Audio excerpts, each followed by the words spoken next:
बिस्मिल्लाहिर्रहमानिर्रहीम। Dear student, अस्सलाम वालेकुम वरहमतुल्लाहि वबरकातुहू। उम्मीद है सब खैरियत से होंगे। हम 10th क्लास का मैथ कर रहे हैं। चैप्टर नंबर 5 है, एक्सरसाइज 5.3 है। और एक्सरसाइज पर जाने से पहले हम करते हैं एक अच्छी बात, और आज की अच्छी बात यह है कि खूब इल्म के बाद इल्म हुआ, अभी भी ला इल्म हूँ। यही एहसास इल्म की अलामत है। तो ये ज़रा इसको गौर से और तवज्जो से अगर आप लोग समझेंगे तो आपको पता चलेगा कि इंसान जितना भी इल्म हासिल कर ले, जो इल्म वाले लोग हैं वो यही समझते हैं कि अभी भी हमारे पास कोई इल्म नहीं हुआ है, या हम अभी तक उस मंजिल तक पहुंच नहीं पाए हैं जिस तक हम जाना चाहते हैं। आप अल्लाह ताला के जितने भी वली देखेंगे, बहुत इल्म रखने के बावजूद भी, या जो अल्लाह के वली जो ख़ास अल्लाह के दोस्त हैं, उनकी यही कोशिश होती है कि किसी को पता ही ना चले कि हम अल्लाह के वली हैं। तो इसलिए जो इल्म वाले हैं वो भी यही समझते हैं या कोशिश यही करते हैं कि किसी को पता ही ना चले कि हमारे पास इतना इल्म है, और ज़्यादातर वो खामोशी को पसंद करते हैं। उम्मीद है कि समझने की कोशिश करेंगे और अमल करने की भी कोशिश करेंगे। एक्सरसाइज की तरफ बढ़ते हैं। 5.3 है, क्वेश्चन नंबर B3 है। यहाँ पर U यूनिवर्सल सेट दिया है, N में नेचुरल नंबर जो 1, 2, 3, 4 और सो ऑन आगे चलता जाएगा। फिर A it's equal to empty set है जो खाली सेट है। फिर B it's equal to P, और P मीन हमारे पास प्राइम नंबर है जो अपने अलावा किसी और पर डिवाइड नहीं होते, जिसमें 2 से स्टार्ट होता है, 3 आता है, 4 नहीं आएगा, 5 है, 7 है, 9 नहीं आएगा, 11 है, और उसके बाद आगे 13, 17, 19 और आगे 100 चलता जाएगा जो अपने ऊपर ही डिवाइड होते हैं। इस्तेमाल करते हुए डिमार्गन कवानीन की तस्दीक करें। हमारे पास डिमार्गन के कवानीन 2 हैं, जिनमें से एक मैं करूँगा और एक आप लोगों पर छोड़ देंगे। देखें ज़रा, फर्स्ट पार्ट हमारे पास डिमार्गन के कवानीन का कि A यूनियन B का whole complement it's equal A complement and intersection B का कम्प्लीमेंट।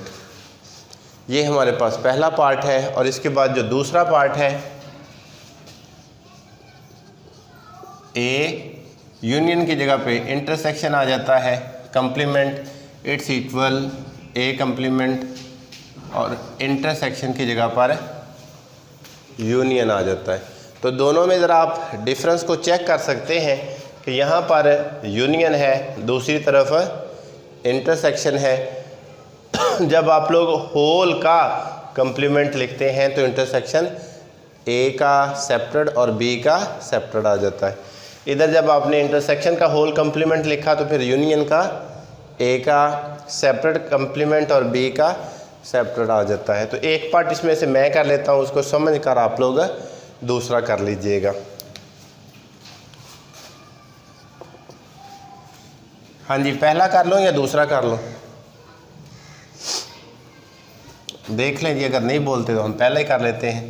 पहले के अंदर हमारे पास लेंगे हम पहले लेफ़्ट हैंड साइड। क्या है left hand side? A union B का कम्प्लीमेंट, और कम्प्लीमेंट से मुराद क्या है? U difference A union B। और हमने ये भी पढ़ा हुआ है कि अगर इस तरह की सिचुएशन आ जाती है तो पहले ब्रैकेट को सॉल्व कर लेते हैं। अगर आपको इस वैल्यू का डायरेक्ट पड़ रहा है तो फिर आप लोग ये वैल्यू डायरेक्ट भी लिख सकते हैं। अब हम इसको सॉल्व कर लेते हैं। A यूनियन B, पहले क्या लिखा है? A, और A का सेट है क्या? एम्प्टी सेट, उसकी जगह पे हमने एम्प्टी लिख लिया। दरमियान में क्या है? यूनियन। आगे क्या लिखा है? B, और B की जगह पे क्या है? मैंने P ही लिख दिया है, प्राइम नंबर। और आपको सेपरेट में प्राइम नंबर लिखने की ज़रूरत है नहीं। दोनों मेथड से हो जाता है। अगर आप लोग P की वैल्यू लिख ले तब भी ठीक है, अगर आप लोग डायरेक्ट P लिख लेते हैं या डायरेक्ट L लिख लेते हैं तो तब भी ये दुरुस्त होगा। अब दोनों में यूनियन है, तो यूनियन से मुराद क्या है? जो दोनों को हम मिलाकर लिख लेते हैं। तो A के पास तो कोई वैल्यू है ही नहीं है, A का कोई सेट है ही नहीं है। इस वजह से हमारे पास तमाम वैल्यू किसकी आएगी? P की। और हमारा आंसर भी क्या आ जाएगा, पी के अंदर आ गया। समझ आ गई। हमने ए यूनियन बी को सॉल्व कर लिया है। इसके बाद हम क्या लिखेंगे, ए यूनियन बी का कंप्लीमेंट और U difference A union B. क्या वैल्यू है यू की, यूनिवर्सल सेट की वैल्यू क्या है, एन है। ए यूनियन बी की वैल्यू क्या है, पी है। अब बताएं आपके आंसर किस वैल्यू के अंदर से या किस सेट के अंदर से आएंगे, एन सेट के अंदर से आएंगे। और अगर एन सेट के अंदर से आएंगे तो इसका आंसर भी क्या आएगा, एन। थोड़ा सा मैं इसको जनरल ज़रा समझा देता हूँ। आपको पता है एन की वैल्यू क्या है, 1 2 3 4 5 एंड सो ऑन, यही एन की वैल्यू है। और पी की वैल्यू क्या है, 2 3 5 7 11 और आगे मैं सो ऑन कर देता हूँ। तो आपको पता है जब हम लेंगे एन डिफरेंस पी यानी कि ए ये U difference A union B, तो आंसर किस में से आएंगे, 1 इसमें है, पी में नहीं, तो आंसर किसका आ जाएगा 1 एन की वैल्यू। उसके बाद 2 इसमें भी है, उसमें भी तो वो नहीं आएगा, 3 इसमें भी है, उसमें भी है, नहीं आएगा।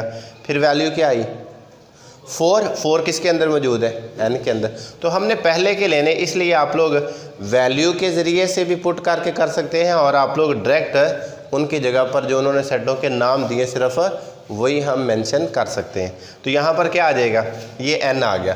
तो हमारे पास लेफ़्ट हैंड साइड सॉल्व हो चुकी। इसके बाद हम क्या करेंगे, राइट हैंड साइड। तो राइट हैंड साइड में ज़रा चेक कर लें क्या आ जाएगा, ए इंटरसेक्शन ए का कंप्लीमेंट और इंटरसेक्शन बी का कंप्लीमेंट। जो जब कंप्लीमेंट आ जाते पहले आपने अलहदा अलहदा करके सेपरेट करके कंप्लीमेंट को सॉल्व कर लेना है। ए कंप्लीमेंट किसके इक्वल आएगा, यू डिफरेंस है ए, यू की वैल्यू कितनी है एन और ए की वैल्यू क्या है empty set. U difference A N difference empty set, तो वैल्यू किसकी आएगी, तो हमारे पास ए कंप्लीमेंट का आंसर क्या आ चुका है, एन सेट के अंदर से ही वैल्यू आनी है। इसके बाद क्या आ जाएगा, B complement U difference B आ जाएगा। यू की वैल्यू कितनी है एन और बी की वैल्यू कितनी है पी। तो ये N difference P natural number difference prime number, तो वैल्यू किसकी आएगी, नेचुरल नंबर की। तो कौन कौन से नेचुरल नंबर आ सकते हैं, हम सिर्फ नेचुरल नंबर को ही शो करेंगे। तो हमारे पास ए कंप्लीमेंट भी आ चुका है और बी कंप्लीमेंट भी आ चुका है। अब हम क्या करेंगे, ए कंप्लीमेंट इंटरसेक्शन बी कंप्लीमेंट। ए की वैल्यू कितनी है, ए कंप्लीमेंट की एन, इंटरसेक्शन बी कंप्लीमेंट की वैल्यू कितनी है, वो भी हमारे पास एन है। इंटरसेक्शन का मतलब जो दोनों में मैच करते हैं तो वो नेचुरल नंबर ही आएगा, इसलिए हमारे पास A intersection A complement intersection B complement जो राइट हैंड साइड है उसका भी एन ही आंसर है और जो लेफ्ट हैंड साइड है उसका भी एन ही आंसर है। लास्ट पे हम लिख लेंगे पास से साबित हुआ कि left hand side it's equal to right hand side. लेकिन ये है डिमॉर्गन का जो एक कानून हमने कर लिया है और उसी को समझते हुए आपने क्या कर लेना है, दूसरा खुद सॉल्व कर लीजिए। यहाँ पर आपका इंटरसेक्शन, यहाँ पर भी आपका इंटरसेक्शन। तो यूनियन की जगह पे जब आपने इंटरसेक्शन लिखना है तो उस वक्त उसका सेट क्या आएगा, एम्प्टी सेट आ जाएगा। फिर जब आप लोग ए इंटरसेक्शन बी लेंगे तो इधर एन माइनस एम्प्टी सेट, तो वैल्यू किसकी आ जाएगी, इधर भी आंसर है एन ही आएगा। वहाँ पर उसी तरह ए कंप्लीमेंट सॉल्व किया एन, बी कंप्लीमेंट सॉल्व किया एन, तो यहाँ पे इंटरसेक्शन इधर क्या लिख लेना है, यूनियन। तो जब एन यूनियन एन होगा तब भी आंसर क्या आएगा, एन नहीं आएगा। तो फिर लास्ट पे उसी तरह लिख लेना, पास साबित हुआ कि left hand side it's equal to right hand side. तो दोनों चीज़ें मैंने सॉल्व कर दी। उम्मीद है कि समझ आई होगी, इसको जल्दी से सॉल्व कर ले।